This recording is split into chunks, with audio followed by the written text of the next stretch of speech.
Hi, I'm Mike Gridley and welcome to PowerBoat Television. This week on the show, we're going to take you on a cruise up one of Canada's most historic waterways, the Ottawa River. First traversed by the First Nations, then the voyageurs for the fur trade, then finally tamed by the lumbermen by the establishment of canals and locks, it was later used for commercial shipping. But now it's the exclusive domain of recreational boaters. So join us this week as we travel from Ste-Anne-de-Bellevue to Ottawa. Walking through at Ste-Anne-de-Bellevue has a bit of a twist. When the light turns green and you are called into the lock off the blue line, a floating dock awaits along the port wall. Generally, lock staff are here to help you secure your boat. Once tied up, they have the latest in technology to accept payment for a lock pass. With a lift of only a meter, the doors soon open and you are ready to depart the lock. From Ste-Anne-de-Bellevue, the small craft route takes you directly to the Highway 40 bridge and out onto the section of the river known as Lac des Deux Montagnes, or Lake of the Two Mountains. Directly across is Oka Park, a very popular weekend destination for Montreal area boaters, easily identified by the sand beaches. At the eastern end of the park, you'll find wonderfully secluded beaches along the heavily wooded shore where you can anchor stern in. The beaches stretch some 3 miles along the north shore down to the main public beach.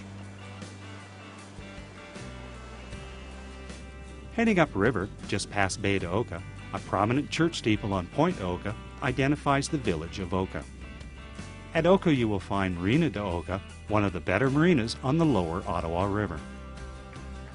Marina De Oak is well maintained and landscaped with a great view of the river. You will find a pool for swimming and relaxing with showers, washrooms, and a laundry conveniently located next to it. The marina has 145 slips with 8 held for transients.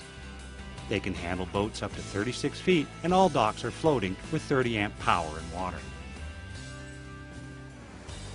Heading up Lac des Deux Montagnes, this stretch of the lake or river is wide open without any markers or nav aids. It's a great view up the river, so enjoy the cruise. Within minutes of passing Hudson on the western shore, Point Anglais will appear on the eastern shore, where another full-service marina is located just before the point. The well-protected basin has a depth of 10 feet and 170 slips, with a minimum of 10 held for transient dockage. Conveniently located in the marina entrance, the large service docks offer gas, diesel, and pump-outs. On shore you will find an attractive boaters center with a large deck overlooking the marina. Inside the center, guests will find the office where you can register and a well-stocked chandlery. Although the main restaurant is indoors, the popular spot is outdoors on the deck where you can enjoy the sun or some shade under the umbrellas overlooking the pool.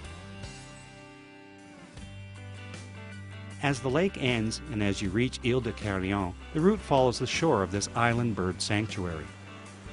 As you cruise through, the markers are closer together as the channel narrows through the sand islands. Past Ile de Carillon, the river passes around Presqu'île de Robillard as you enter the last 4-mile run to the village of Carillon and the Carillon Lock. As you approach, the massive Hydro-Quebec power dam is quite evident, with the Carillon Canal and lock at its eastern end. Later in the show, we'll meet you back here at the Carillon Lock. We've just arrived at Écluse Carillon, where we're going to have a pretty big lift up over this power dam. And as you can tell by the doors, it's quite an unusual looking lock. It is clear when looking up at the tower doors and concrete and steel structure that this is no ordinary lock. Carillon has the largest lift or drop for this type of lock structure.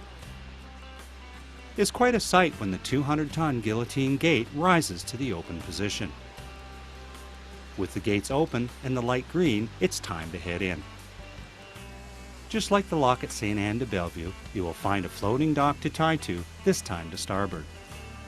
Once secure, the massive gates are lowered. After the dock and boats rise some 20 meters, or about 65 feet, the upper gates open and you're on your way. When you stop at the bottom of the lock or at the top, it's a must to spend some time delving into the area's history.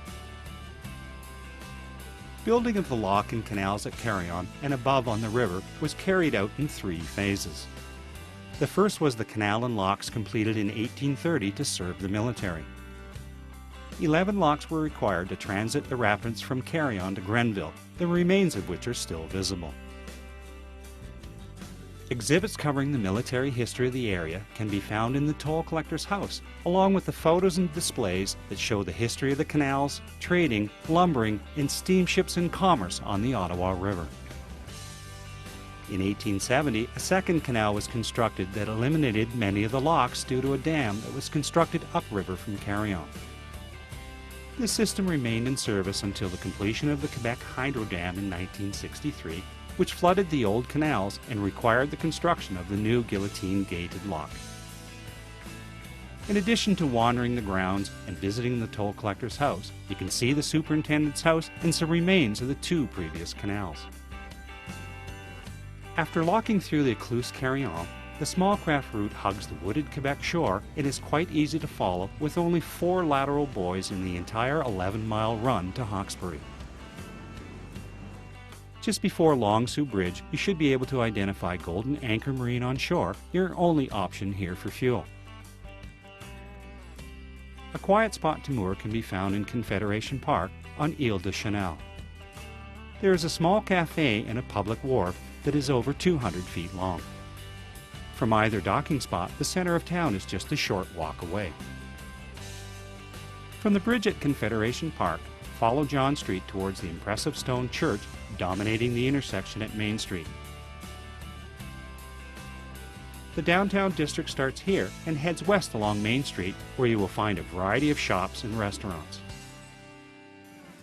Just upriver at mile 42 lies what is probably the most popular destination for boaters from Montreal and Ottawa, the Fairmont Le Chateau Montebello Resort and the Club Nautique de Chateau Montebello.